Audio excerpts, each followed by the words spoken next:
Chers amis, bonjour à tous, très ravi de vous retrouver pour cette nouvelle histoire de Shabbat. Cette histoire qui débute en 1889.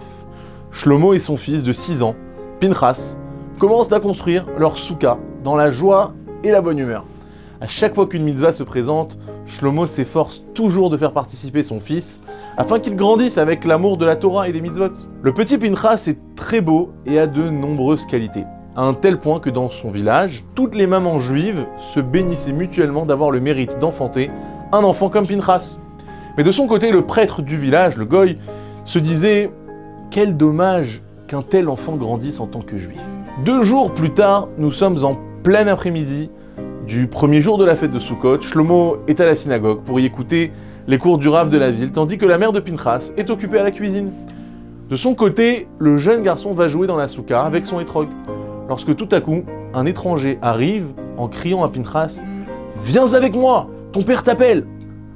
Effrayé par l'allure agressive de cet étranger, Pinchas commence à pleurer, mais l'homme se jette sur lui en lui bâillonnant la bouche et l'emmène de force jusqu'au carrosse qui l'attend sur la route dans lequel se trouve le prêtre du village.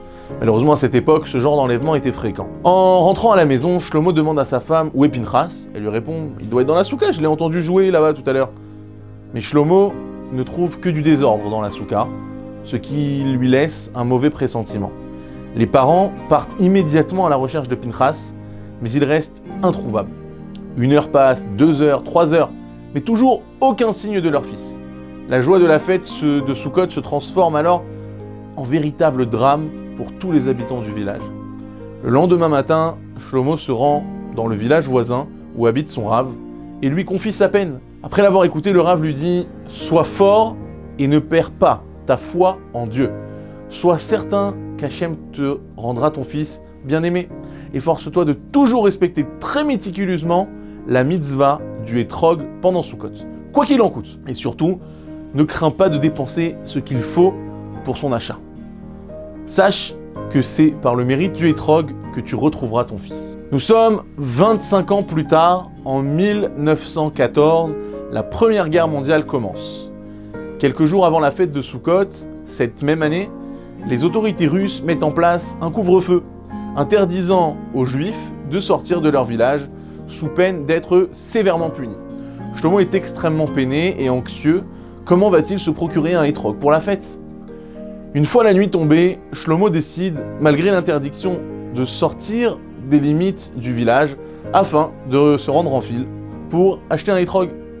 Après tout, son Rav lui a bien dit de tout faire pour se procurer un hétrog pour la fête, et que par ce mérite, il retrouverait un jour son cher Pinchas. Quelques heures plus tard, Shlomo parvient finalement à acheter un hétrog, un beau hétrog. Mais au retour, alors qu'il repasse la frontière du village, 2 soldats russes l'attrapent et lui demandent « Qu'y a-t-il dans cette boîte ?»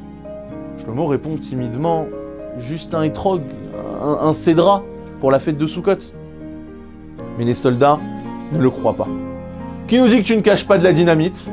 Allez, viens immédiatement avec nous, notre général s'occupera de ton cas. » Shlomo est donc conduit jusqu'au bureau du général qui commence son interrogatoire. « Juif, que caches-tu dans cette boîte ?» Shlomo ose à peine répondre. « Un simple cédra en l'honneur de la fête de Sukkot, on appelle cela un hétrog. » En entendant ça, le général ouvre de grands yeux et dit « Un hétrog ? Un hétrog ? Montre-le-moi, je dois le voir. » Shlomo ne comprend pas ce qui se passe vraiment, obéit. C'est alors qu'en voyant le hétrog, le général devient blême et ses mains commencent à trembler.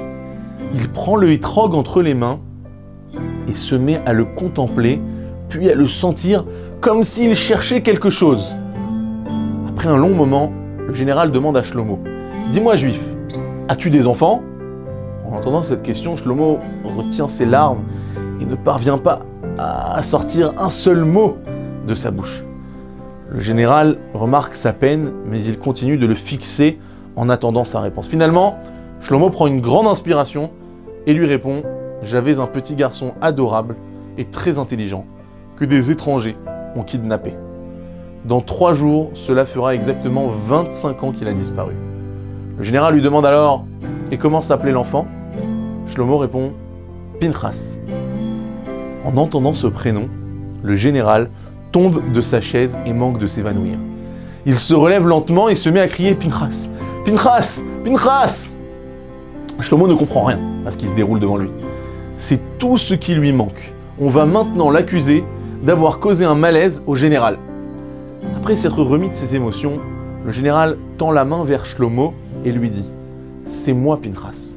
Vous êtes mon cher papa. » Shlomo n'en revient pas. « Pinchas ? Pinchas, mon fils !» L'odeur du hétrog avait réveillé la mémoire de Pinchas. Il se souvenait de tout à présent. Leur belle soukha, l'ambiance joyeuse de la fête, la synagogue où il aimait tant accompagner son père, etc., etc. Difficile de décrire l'émotion de Shlomo et de son fils à ce moment-là. Hachem les avait enfin réunis après tant d'années de séparation. Lorsque Pinchas annonce à son père son désir de pratiquer à nouveau la Torah et à nouveau les mitzvot, la joie de Shlomo est à son comble. Pinchas raconte ensuite ce qui s'est passé après son enlèvement. On l'a conduit chez un riche homme russe qui l'a élevé et éduqué. Avec le temps, les souvenirs de son enfance ont complètement disparu. Cet homme riche l'a destiné à une carrière de soldat qu'il a brillamment réussi jusqu'à devenir général. Jusqu'au jour où l'odeur du hétrog de son père lui a fait retrouver sa mémoire. Shabbat shalom à tous.